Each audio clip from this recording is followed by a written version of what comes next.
रामपुर नामक एक गांव में रामू नाम का एक गरीब किसान रहता था। रामू मेहनती था, परंतु उसके पास बहुत थोड़ी सी जमीन थी। उस जमीन से जितनी फसल होती वो उसके परिवार का पेट भरने के लिए भी मुश्किल से ही पूरी पड़ती थी। उसकी गरीबी और मेहनत को देखकर गांव के लोग कहते, रामू, इतनी मेहनत का क्या फायदा? तुम्हारा भाग्य ही खराब है जो तुम इतना परिश्रम करने के बावजूद भी गरीब हो। ये सुनकर रामू थोड़ा उदास हो जाता, पर फिर भी वो मेहनत करना नहीं छोड़ता। एक दिन गांव में एक साधु आए। गांव के लोग उनकी बातें बड़े ध्यान से सुनते थे और उन्हें बहुत मानते थे। रामू भी उनके पास गया और अपनी गरीबी और मेहनत की कहानी सुनाई। साधु ने उसे ध्यान से सुना और फिर कहा, तुम्हारी मेहनत जरूर रंग लाएगी बेटा, बस धैर्य रखो और अपनी मेहनत को बढ़ाते रहो। कभी कभी हमारी मेहनत के फल का समय आना थोड़ा देर से होता है, परंतु मेहनत का फल निश्चित रूप से मिलता है। रामू को साधु की बात से थोड़ी हिम्मत मिली और वह और भी मेहनत से खेती में जुट गया।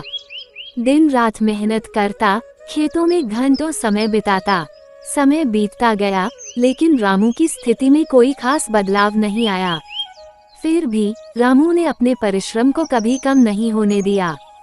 एक दिन जब रामू अपने खेत में हल चला रहा था, तभी अचानक हल किसी कठोर चीज से टकराया। उसने हल को जमीन से निकाला और देखा कि वहाँ कुछ चमक रहा है। उसने मिट्टी को हटाया तो एक पुरानी धातु की हांडी निकली। उसने हांडी को खोला तो उसकी आंखें चमक उठी। हांडी में सोने की मोहरें भरी हुई थीं। रामू को अपने भाग्य पर यकीन नहीं हो रहा था। उसने साधु बाबा की बात को याद किया कि मेहनत का फल अवश्य मिलता है। रामू ने उन सोने की मोहरों से थोड़ी जमीन और खरीदी और बेहतर बीज और साधन जुटाए। अब उसकी फसल बहुत अच्छी होने लगी और कुछ ही सालों में वह एक समृद्ध किसान बन गया। उसकी मेहनत और भाग्य ने मिलकर उसका जीवन बदल दिया।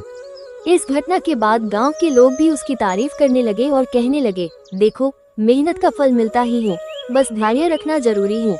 रामू ने अपनी मेहनत और धैर्य से सिद्ध कर दिया कि सच्ची लगन और परिश्रम से किस्मत भी हमारे साथ चलने लगती है। अगर आप सारे लोग इसी तरह का वीडियो देखना चाहते हैं तो मेरा चैनल को सब्सक्राइब और शेयर करना ना भूलें।